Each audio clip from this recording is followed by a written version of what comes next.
لک الحمد یا اللہ، الصلاۃ والسلام علیک یا رسول اللہ، اما بعد۔ سلسلہ ہے ناظرین کی طرف سے پوچھے گئے سوالوں کے جواب پیش کرنے کا۔ ایک یہ سوال ہے کہ بلی اگر گیلی ہو جائے اور وہ گیلی بلی بستر میں آ جائے یا آدمی اس گیلی بلی کو اپنے گود میں رکھ لے، چونکہ آج کل لوگ بلیوں کو نہلاتے ہیں اور ٹھیک ٹھاک شیمپو وغیرہ استعمال کر کے بلیوں کو نہلاتے ہیں، تو بلی کو نہلایا، بلی گیلی ہو گئی، اب وہ گیلی بلی کو گود میں رکھا یا اٹھا کے لے آیا، یا گیلی بلی بستر پہ آ گئی، صوفے میں بیٹھ گئی، کرسی پہ بیٹھ گئی، اور اس گیلی بلی کا جو گیلا پن ہے، اس کی جو تری ہے، وہ جہاں جہاں بیٹھی وہاں اگر لگ گئی، تو ایسی صورت میں جہاں وہ بیٹھی وہ جگہ کا کیا حکم ہے پاکی ناپاکی کے حساب سے، اور گیلی بلی کے بدن کا جو پانی ہے اس کا شرعی کیا حکم ہے؟ آئیے توجہ کے ساتھ جواب سنیے۔ یاد رکھنا چاہیے کہ بلی کے مطلقاً گیلا ہونے سے بلی کا جسم ناپاک نہیں ہوگا۔ اگر بلی گیلی ہو گئی تو صرف گیلی ہو جانے کی وجہ سے بلی ناپاک نہیں ہوگی، البتہ اگر بلی کے بدن پر کوئی نجاست لگنے کا یقین ہو،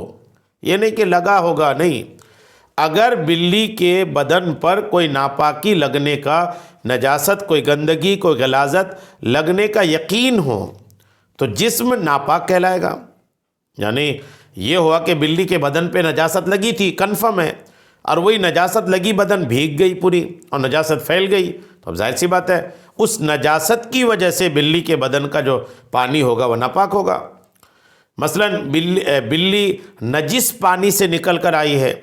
یا کسی اور نجاست کے ساتھ گیلی ہے، تو اس صورت میں بلی کا گیلا جسم ناپاک کہلائے گا۔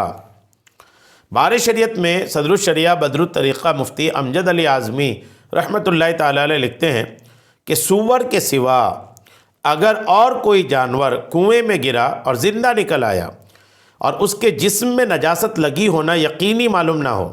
اور پانی میں اس کا منہ نہ پڑا تو پانی پاک ہے، اس کا استعمال بھی جائز ہے، مگر احتیاطاً 20 ڈول نکالنا بہتر ہے، اور اگر اس کے بدن پر نجاست لگی ہونا یقینی معلوم ہو تو کل پانی یعنی پورا پانی نکالا جائے گا۔ بار شریعت جلد 1